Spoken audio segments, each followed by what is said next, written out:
Hey guys, so this is a continuance of part two, the life and journey of a teenage mom. So this topic of discussion for this week is going to be on pregnancy number two. This pregnancy was very challenging for me, so I'm really going to focus on the my mental state and how I went through postpartum depression early on in the pregnancy and well after the pregnancy and how it really affected me as a mom.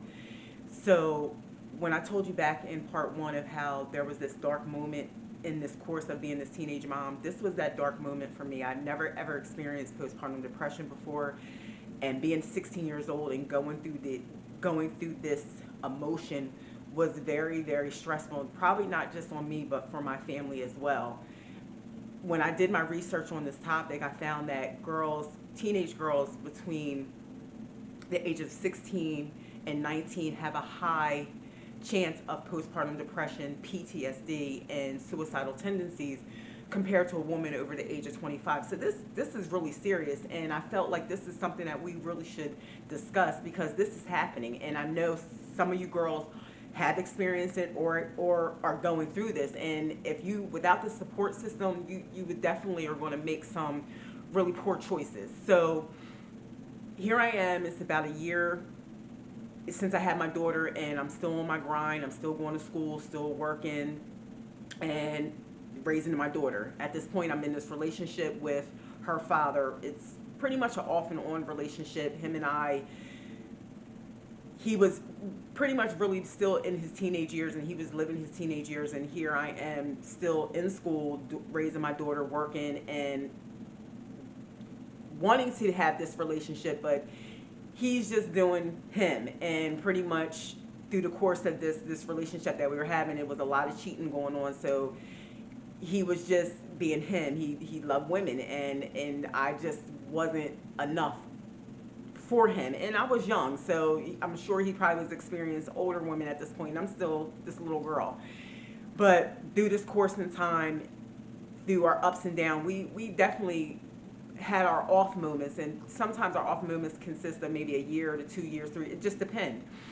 On this particular off moment that we had, there was this childhood boy that I used to deal with, and we just had an understanding. Him and I weren't together. We never dated. He was just not the type that you date, and he was definitely not the type that you have a baby by. But him and I just dealt with each other, and we just had an understanding. So it was this one night or one weekend, I went to this party, he was there, and we ended up hooking up later on that evening, and one thing led to another. And I'm gonna tell you that I was still very much a teenager, being irresponsible once again, and this time to the levels of I'm not on the pill, and he didn't even use protection. I probably didn't even ask about it, he didn't think about it, and here I am now on pregnancy number two. So this is all just devastating to me at this point because I didn't want to be pregnant, especially by him. And then I didn't feel like the judgment. I didn't feel like people judging me once again. Here's Sakura. Oh, she on pregnancy number two. I just didn't feel like that. So abortion wasn't an option. So the only thing that the only thing I thought that I could do was to hide this pregnancy. So I took all measures into doing this. I wore big clothes. I manipulated like I was having a period. I would get the ketchup, use it on the pad.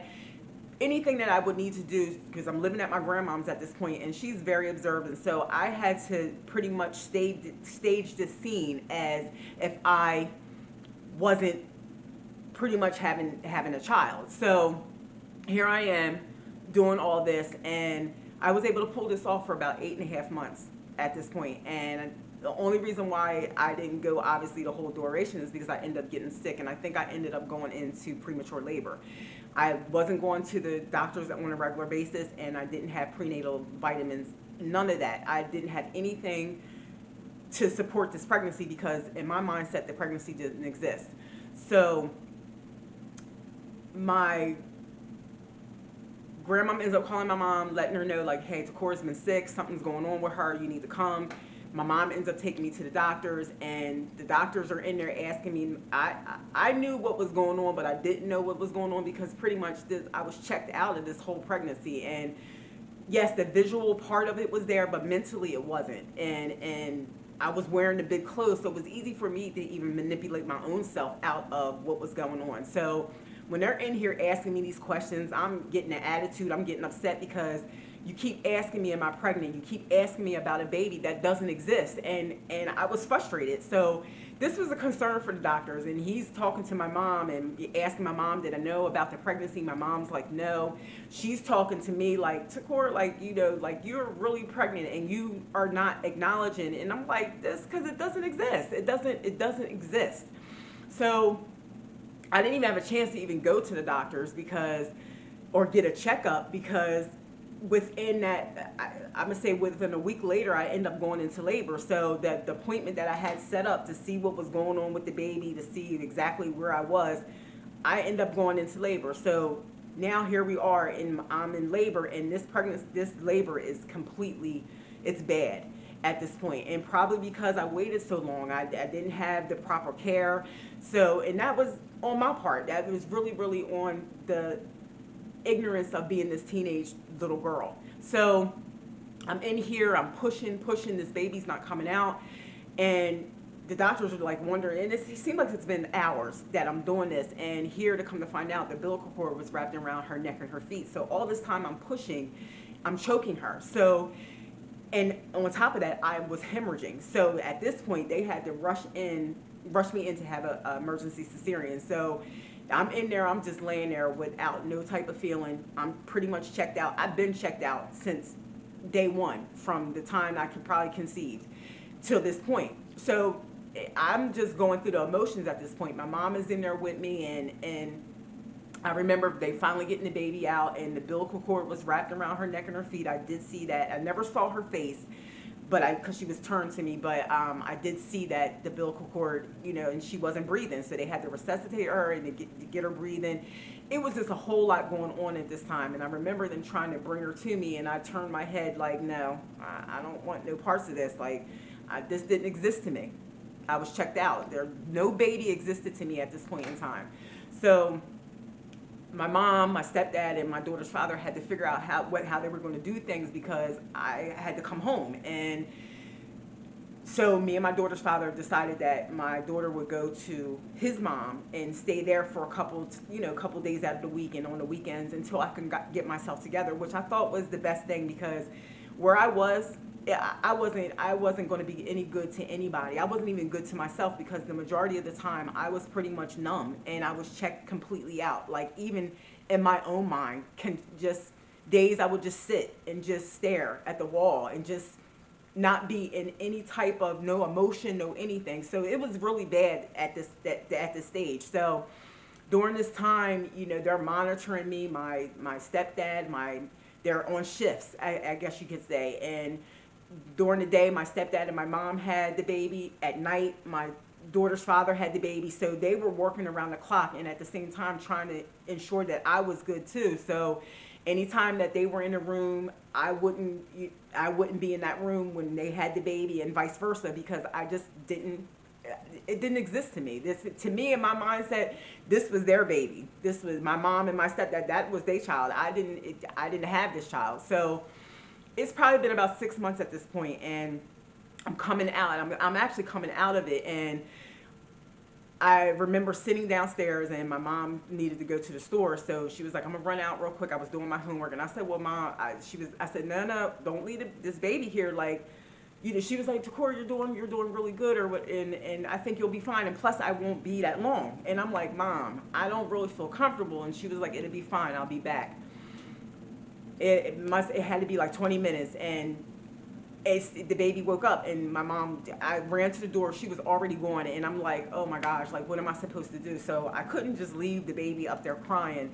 Mind you, I'm really scared. I am scared, because I knew what the doctors were saying, and I knew where my mindset was, and I'm already researching. I'm doing, and I'm hearing stories about mothers in this situation, teenage moms, and you got these girls giving birth and leaving their child in the trash can, and doing all type of, you know, smothering their kids, and this is what was going through my mind, and it was terrifying me, because I had no emotion. I had no feeling, no anything. And I don't know if what I wasn't feeling or what I was feeling could have affected this child. So I probably kept myself away from her because I was too scared of what could be the possibility.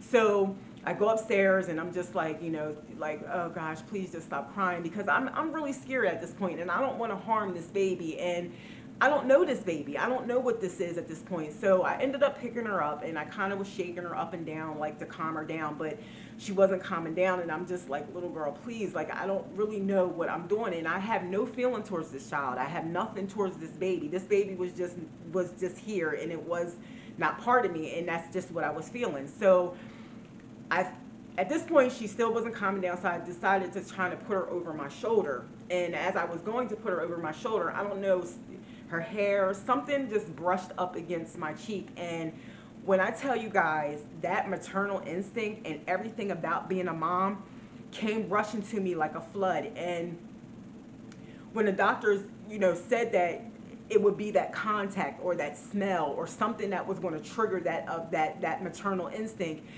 I didn't realize that it was going to come back the way that it did. And when I tell you guys, it came back so strong to the fact that I'm looking at this baby like, oh my God, like, where have I been all this time? And even though it didn't seem like it, it was only 6 months, it seemed like a lifetime to me. And all I could think about was what I took this baby through, and where was I at all this time? And she didn't deserve this. And it was so much going on at this point in time, because coming out of that mindset to where you have no recollection of carrying a baby or giving birth or even going through this whole ordeal, and then here this person is sitting in your arms, and you're looking at this person for the first time. To me, this was the first time, because this is the first time I had any interaction with this baby. This is the first time everything for me at this point in time. So I'm emotional. I'm emotional wreck, and I'm apologizing. I'm crying the whole time. I'm telling her I'm sorry, and she's just looking at me smiling. And it could have probably been the fact that that connection that we finally got, that bond that we finally got, because I didn't get that in the hospital. I didn't go nowhere near her. So all this came at this point in time, and the feeling and everything was just like, where was I? And it was a bad feeling, because I could feeling what I was feeling for this baby, and knowing now that everything, like, I gave birth to her and she's my daughter, and all that, and to go and to look back to what I wasn't feeling, all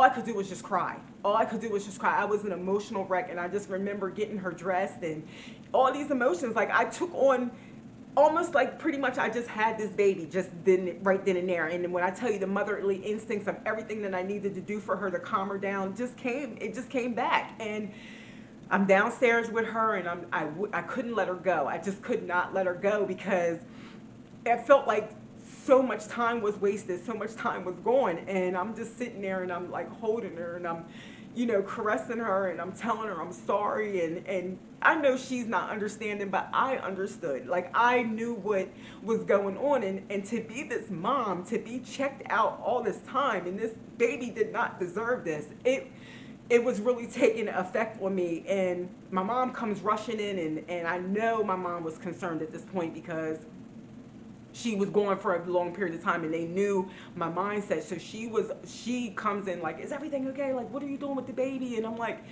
I'm crying. So of course she's like, like thinking that I might have harmed her or something. And I'm like, no, Mom, no, it's okay. It's okay. I said, she was crying, and I ended up going to pick her up, and I just kind of just like, in like all these emotions was just coming. I could not stop crying. I didn't want to let her go. I think I held her like that whole night. I slept with her probably for the last, I don't know how many days. And my mom hated when the baby slept in the bed, but she had to make an exception this time, because I felt like I lost so much time, and I had to make this time up to this baby. She was not going to know that any type of hurt or I became this mother, and I took it on very strong. When I tell you I dug deep, and that drive, determination, that really kicked in at this point.